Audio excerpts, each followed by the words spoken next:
योद्धाओं, नए दिन बिना रुके आगे बढ़ते रहना है, अपने आप को मोटिवेट रखना है, अभी की घड़ी में बहुत ज़रूरी है। आप लोगों को छत्तीसगढ़ पढ़ने के लिए बोला था, हम लोग छत्तीसगढ़ ज्योग्राफी स्टार्ट किए हुए हैं।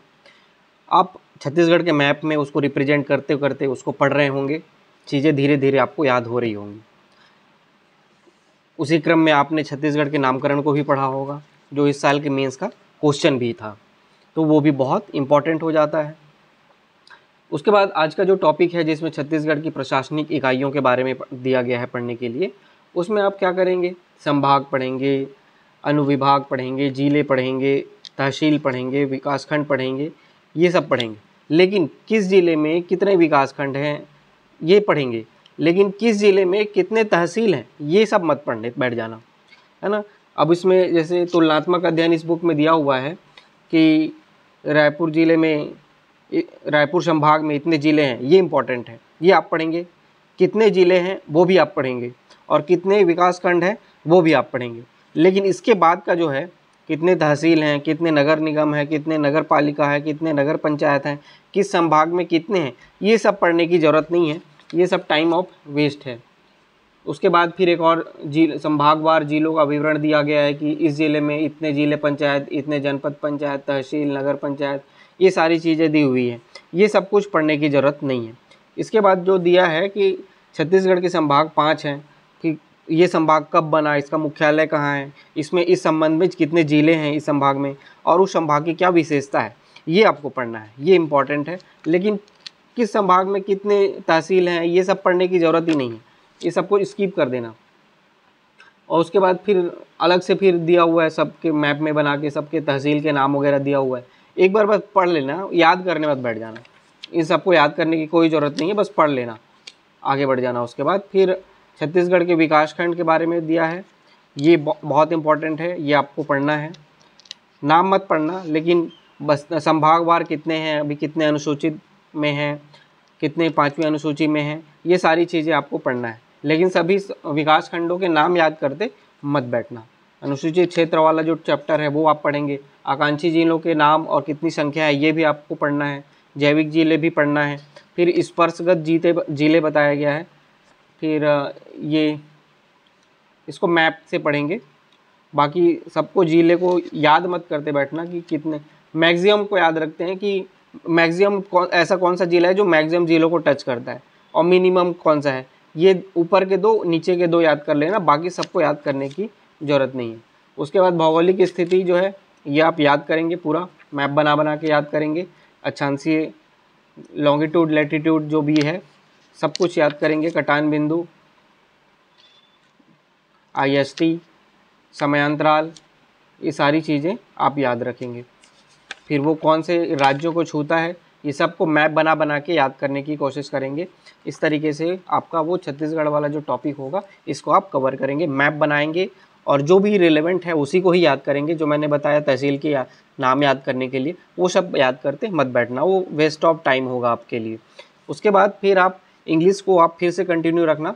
आप आज जो भी आज नए 10 रूल हैं वो आज करेंगे।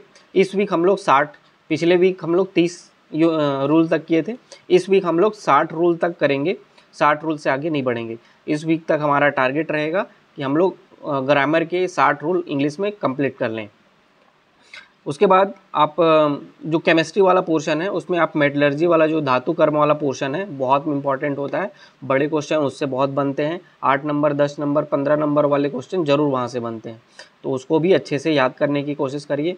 थोड़ा लेंथी टॉपिक है, कॉम्प्लेक्स टॉपिक है, उसके लेक्चर भी यूट्यूब में हैं, मैं आपको ग्रुप में सेंड कर दूँगा, उसको देखिए, समझिए और अच्छे से उसको क्लियर करने की कोशिश करिए।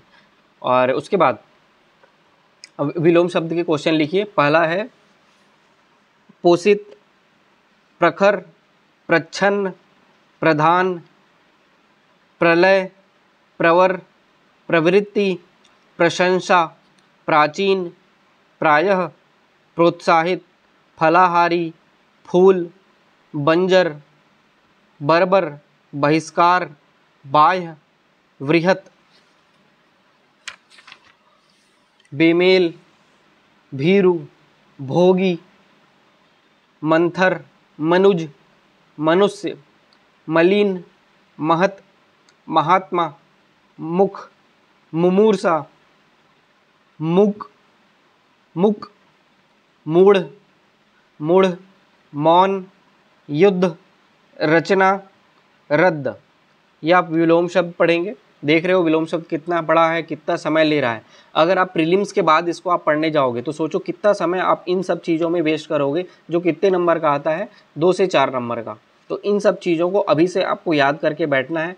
इसका मतलब ये नहीं कि इसको याद ही नहीं करना है, ये बहुत इंपॉर्टेंट है। अभी समय बिल्कुल थोड़ा थोड़ा देते जाएंगे हम लोग, अगले कुछ समय तक ये पूरा अच्छे से याद कर चुके होंगे, तो इनको हल्के में बिल्कुल भी मत लेना।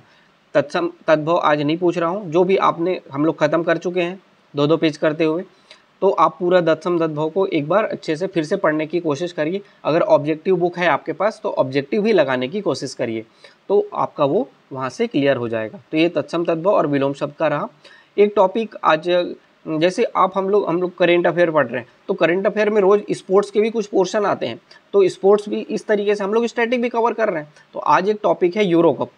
तो यूरो कप हमारे पीएससी के 2019 या 20 में एक बार यूरो कप का 4 नंबर का क्वेश्चन आया था कि यूरो कप के बारे में लिखिए। तो आज आपका टारगेट है, आज आपका क्वेश्चन ही मिल रहा है कि यूरो कप के बारे में आप लिखेंगे। यूरो कप के बारे में लिखते समय आप फुटबॉल के बारे में थोड़ी सी नॉलेज रखिए। अपने पास जो स्पोर्ट्स वाली बुक है उसके बारे में, फुटबॉल के बारे में पढ़िए, और थोड़े से यूट्यूब में भी देखिए कि फुटबॉल क्या होता है, उसके कुछ टर्म्स वगैरह देखिए। तो एक फुटबॉल वाला स्पोर्ट्स को आप थोड़ा सा स्ट्रॉन्ग कर लीजिए। यूरो कप क्या है इसको भी देखिए, इसको लिखिए, तो आपका एक स्पोर्ट्स वाला पोर्शन भी कवर हो जाएगा। इंपॉर्टेंट टॉपिक था एमएसपी के ऊपर। मैं कुछ कंटेंट बता देता हूँ जो प्रीलिम्स के लिए भी इंपॉर्टेंट होगा, मेंस के लिए भी इंपॉर्टेंट होगा। तो एमएसपी क्या है, ये आपका क्वेश्चन है। इसको कौन निर्धारित करता है, और किसानों से संबंधित कुछ सुझाव, किसानों के उत्थान से संबंधित कुछ सुझाव आप लिखें। तो ये कल एक वीडियो अपलोड हुआ है शाम को, उसमें मैंने अच्छे से एक्सप्लेन किया है। कुछ चीज़ें छूट गई थी वो मैं बता रहा हूँ। एमएसपी के बारे में एक अच्छा सा डिफिनेशन कि न्यूनतम समर्थन मूल्य, मिनिमम सपोर्ट प्राइस जो होता है, सरकार जो होता है वो किसानों के उपज से पहले ही घोषित कर देता है, जिससे कम लागत पे, जिससे कम मूल्य पे किसान उस अपने उपज को नहीं बेच पाएंगे, उससे अधिक पे ही बेचेंगे। तो ये एक मिनिमम सपोर्ट प्राइस होता है, जो एक कैबिनेट कमेटी के ऑर्डर के थ्रू जारी किया जाता है। इस पर कोई लीगल गारंटी नहीं है। तो अभी जो किसान आंदोलन चल रहा था कि एमएसपी को लीगल गारंटी बनाया जाए, ये बोले जा रहे थे, लेकिन इसमें क्या था, सिर्फ एक ऑर्डर के थ्रू पास किया जाता है। और एमएसपी सबसे पहले कब आया था, 1965 से परंपरा चल रही है कि एमएसपी लगातार आ रहा है। तो 1965 में एक ग्रुप बनाया गया था, CACP बोलते हैं उसको, commission on agricultural cost and price, CACP, commission on agricultural cost and price, Hindi में बोलते हैं कृषि लागत एवं मूल्य आयोग, ये CACP होता है। इसके द्वारा ये रिकमेंडेशन करता है। उसके बाद cabinet committee on economic affair announce MSP. तो cabinet committee on economic affair जो होता है, आर्थिक मामलों की मंत्रिमंडलीय समिति, ये घोषित करता है एमएसपी। किसके रिकमेंडेशन, किसके सुझाव से, CACP के सुझाव से। तो CACP घोषित नहीं करता है, CACP सुझाव देता है, और घोषणा कौन करता है, आर्थिक मामलों की मंत्रिमंडलीय समिति, ये घोषणा करते हैं। तो ये 1965 में CACP का गठन किया गया था, और पहली बार एमएसपी की घोषणा 1966-67 में की गई थी। तो ये आप याद रखेंगे, 1966-67 से 1966-67 से एमएसपी की घोषणा की जा रही है। और इस बार जो एमएसपी है 5% बढ़ाया गया है। तो आप खाद्यान्न मूल्यों में 5% की वृद्धि, और इसी को ही बोलते हैं इन्फ्लेशन। तो इसलिए बोला जाता है इन्फ्लेशन अच्छा है कि बुरा है, तो थोड़ा सा इन्फ्लेशन अच्छा होता है, ज़्यादा इन्फ्लेशन खराब होता है। तो 5% सरकार खुद ने रेट बढ़ा दिया, मतलब 5% इन्फ्लेशन गवर्नमेंट खुद मान रही है, तो इतना इन्फ्लेशन ठीक ठाक है। तो इसके बारे में फिर स्वामीनाथन आयोग के बारे में कुछ, स्वामीनाथन आयोग की सिफारिशें कुछ हुई थी, उसके बारे में आप कुछ पढ़ेंगे। और जो टोटल एमएसपी घोषित किया जाता है वो 22 फसलों के लिए किया जाता है, और एक गन्ना है उसके लिए FRP घोषित किया जाता है।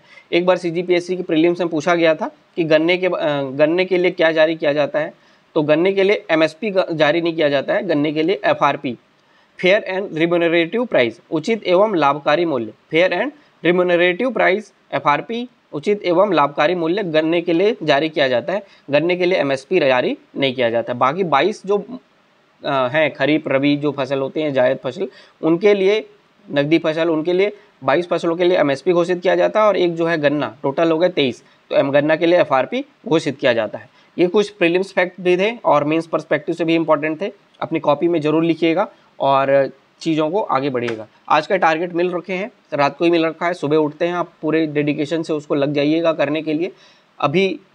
अभी आपको लग रहा होगा कि सामने एग्ज़ाम नहीं है, लेकिन अभी आपका मेहनत ये बहुत ज़्यादा रिलेवेंट होने वाला है। एकदम मोटिवेटेड रूप में, डेडिकेटेड रूप में आप उसकी पढ़ाई कीजिए और टारगेट को कंप्लीट करने की कोशिश करिए। कल फिर मिलेंगे एक नए टारगेट के साथ, नए जोश के साथ। आज लग जाइए और टारगेट को पूरा कीजिए। Thank you.